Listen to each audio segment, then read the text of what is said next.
ગુજરાતવાસીઓ તૈયાર રહેજો। આગામી 12 કલાકમાં અણધાર્યા વરસાદની ડરામણી આગાહી સૌરાષ્ટ્રમાં અને દક્ષિણ ગુજરાતમાં કરવામાં આવી છે। આગાહી ગુજરાત માટે વધુ ઘાતક અને ભયાનક સાબિત થશે। સૌપ્રથમ જિલ્લાઓની વાત કરીએ ત્યારે સૌરાષ્ટ્રમાં 28 તારીખે અરવલ્લી, પોરબંદર, ગીર સોમનાથ, દ્વારકા અને જૂનાગઢ ભારેથી અતિ ભારે વરસાદની આગાહી કરવામાં આવી છે।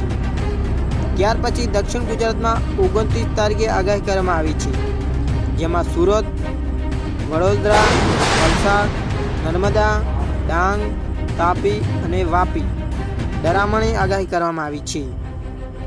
જેમાં હાલ અત્યારે કુદરતે સુરત ઉપર કહેર મચાવ્યો છે, જેમાં 2 દિવસ પહેલાં જ સુરતને જળબંબાકાર બનાવી દીધું હતું, પરંતુ હાલમાં ફરીવાર 29 જૂન તારીખે હવામાને સુરત ઉપર કહેર વરસાવશે। ત્યાર પછી ભયંકર અને ભારે તબાહી આગાહી 30 જૂન તારીખે કરવામાં આવી છે, જેમાં કોઈ ગામ નથી, નહીં કોઈ તાલુકો કે પછી જિલ્લો, સીધો આખા રાજ્યમાં ગુજરાત ભારેથી અતિ ભારે ગુજરાતમાં આગાહી કરવામાં આવી છે।